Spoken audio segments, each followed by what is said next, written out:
Alrighty, folks, it's been a minute. See if I remember how to do this.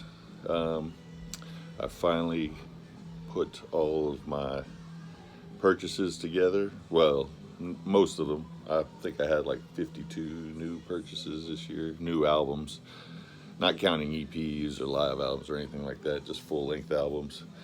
So I've narrowed that down to 40. I think that's a good solid number. I'm not going to try and dwell on them too much, otherwise this thing would turn into an hour long. I'm going to make this 2 videos, so it'll be 40 through 21 and then the top 20 in the next one.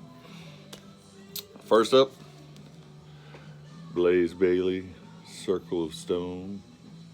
Didn't hear a whole lot about this one from people, but it's a solid release. Whether you count Blaze as Blaze Bayley is a continuation of Blaze, it's either his 11th or 8th album, whichever way you're counting. I don't know if it's as good as War Within Me, but it's up there. They're both on par with each other. Listen to the title track, Circle of Stone, if you haven't heard it. If I didn't even say the name of the album, Blaze Bayley, Circle of Stone. Next up, fairly new purchase, the Electric Mud, Ashes and Bone. These guys are out of Fort Myers, Florida. So, yeah, there's Southern rock going on here. But it's also got a little bit of Sabbath in there, a little bit of Graveyard in there, and I think there's some Alice in Chains in there too. If Alice in Chains was from Fort Myers, Florida, they'd sound a lot like Electric Mud. Next up, we have Lynx, Claws Out. These guys are out of Calgary, and they do describe themselves as a hair metal band. Check out the song Lights Out off of this one. It kind of sounds a little bit like if Smash Gladys met LA Guns. That's kind of where they're at sound-wise. If you like your hair metal, you'll probably like those guys. Then we have Astral Doors, The End of It All.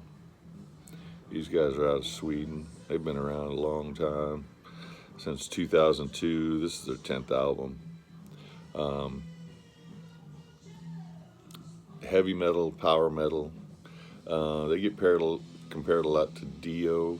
I would say Dio meets Yorn with less cheese and mixed with some Deep Purple keyboards in there. Yes, that's one of Jake's favorite albums this year too. I don't know if I've even been counting these down for you people. Have I been counting them down for you?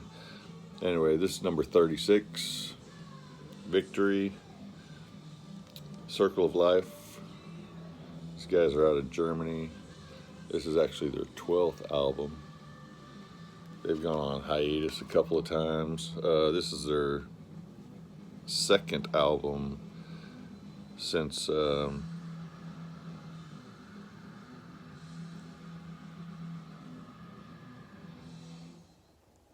somebody needs attention. This 2nd album since they got back together like 2021. Herman Frank's in the band. He came on board with the 2nd album way back in '85, I believe. He's pretty much the only one left from that lineup in the band.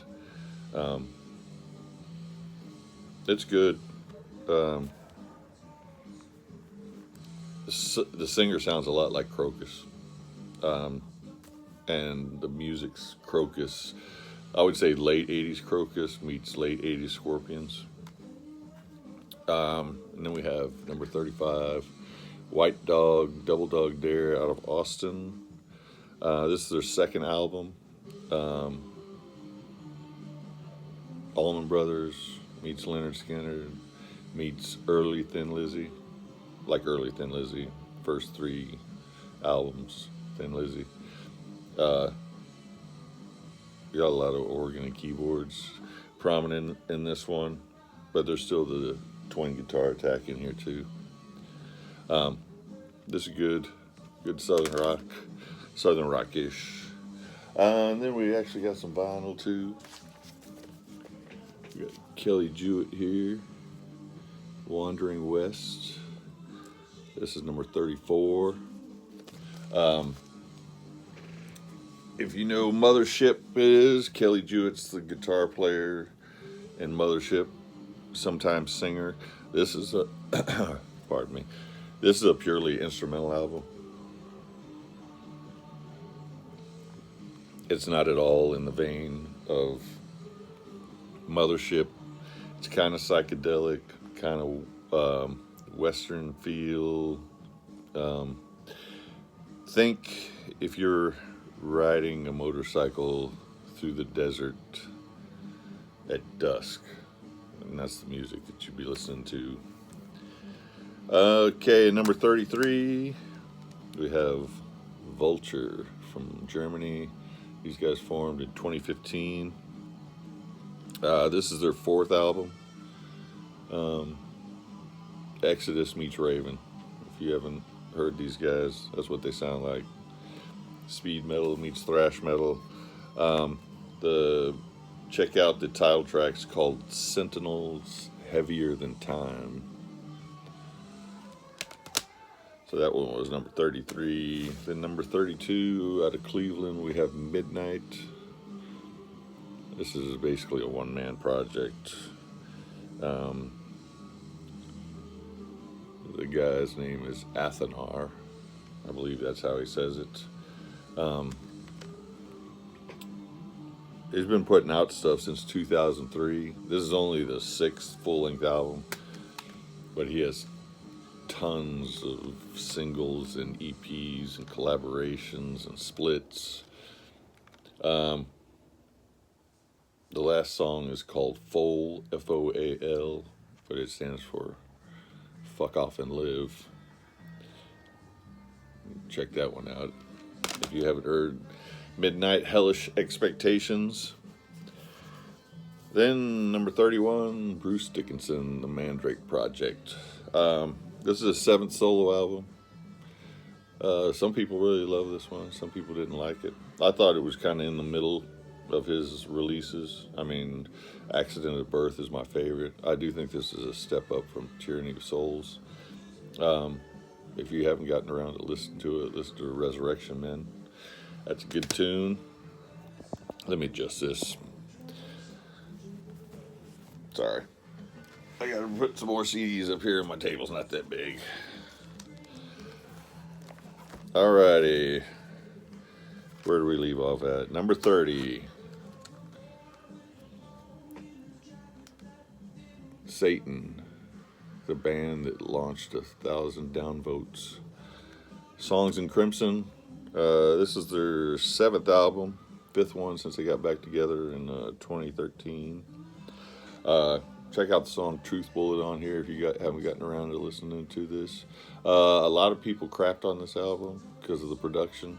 I don't know why. The production sounds fine to me.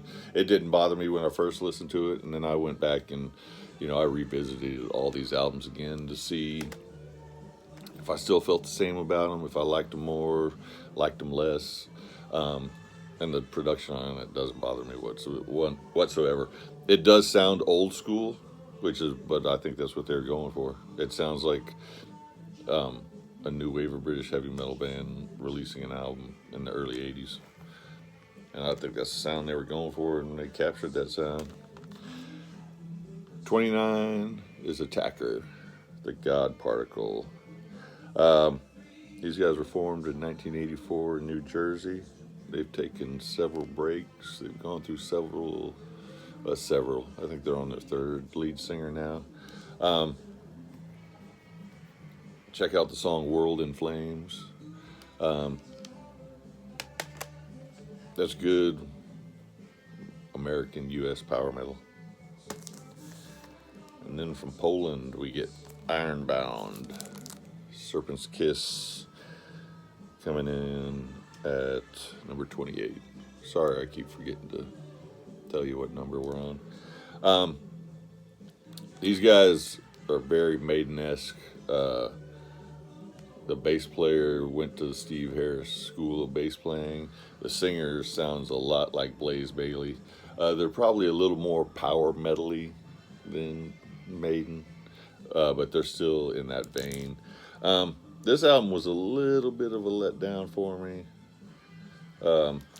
Obviously I like it because it's in my top 30, but their album called The Lightbringer from 2021, which was their debut. This is their second album.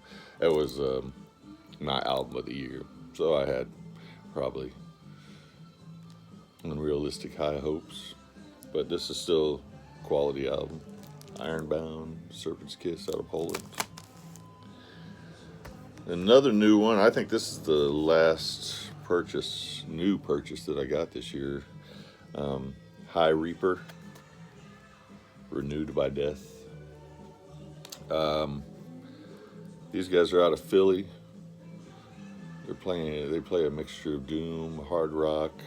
You get Sabbath meets Pentagram in here. Probably more towards the Pentagram side than Sabbath side. But it's good stuff. If you like doom, you definitely want to check this out. High Reaper, Renewed by Death. Number 26, we get Black Country Communion. 5 or V. I think I'm going with 5. One of the cooler album covers of the year. If you haven't heard this one, check out the song Skyway. That's probably my favorite one on here. 5th album since 2010. It's solid. Nothing's ever going to top their debut, in my opinion. Because Bonamassa doesn't. If you don't know who's in it, it's Glenn Hughes, Joe Bonamassa, Derek Sherinian, and Jason Bonham. Bonamassa doesn't. He's too busy with his solo career. So these albums, the last 3, have a tendency to sound more like Glenn Hughes and the band. Although Bonamassa does contribute more to this one than he probably did to Afterglow, but not as much as he did in the very beginning. And then finally, this may come as a shocker to some people. Number 25, Judas Priest, Invincible Shield. It's not to say this is a bad album at all. I don't think it's as good as Firepower. I've seen a lot of people putting this at number 1. So me having it at 25 is probably a little controversial. It's, I think Turbo meets Painkiller, but better than Ram It Down. I say Escape from Reality is probably my favorite song on this one. It's good. It's solid. I mean, there's nothing wrong with it. I'm probably unfairly judging it against Firepower. But there's no doubt that Richie Faulkner lit a fire under these guys when he came on board with Redeemer of Souls. I don't think Judas Priest would be around right now if they hadn't found Richie Faulkner. And coming in at number 25, we got Mega Colossus out of North Carolina. These guys formed in 2005. They were originally called Colossus until they found another band was using the name Colossus, so they changed their name to Mega Colossus. Check out the tune Fortune and Glory. It'll hook you right away.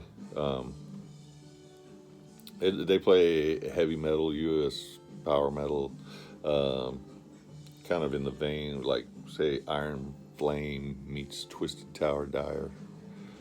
That's what you're getting here with Mega Colossus, number 24. Number 23, Deep Purple equals 1. Excuse me. Simon McBride's first album. he, him and Don Airey really shine on this album. Gillan sounds great. My favorite album of theirs over their last few. This one really caught me by surprise. And because it's 23rd, I mean, it was a good year for music. It's still a top 25 album. Like I said, I got a lot of great albums. It's still a 8 out of 10, easy. Deep Purple equals 1. Then we get the Black Crowes, Happiness Bastards, at number 22. They are at number 1 for shittiest album cover of the year. It sounds like the Black Crowes, even though Sven Pippien is the only guy from the old band left, besides the brothers. But it sounds like classic Black Crowes.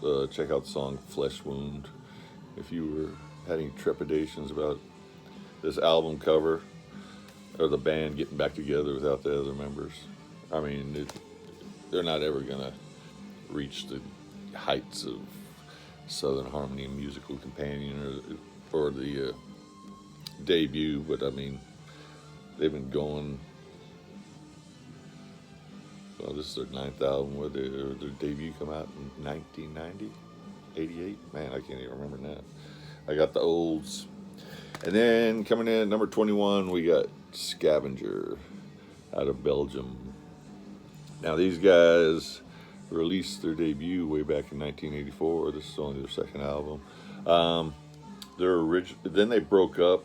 Their original lead singer passed away, and now they have, the lady's name is Tyne Lucifera Calabat. I think there's only one original member left, but this is a really strong album. Check out the song Crystal Light. This is Beyond the Bells by Scavenger. That's number 21. So I will have the 1 through 20 for you shortly. Hopefully it goes smoother than this one. You guys have a good one.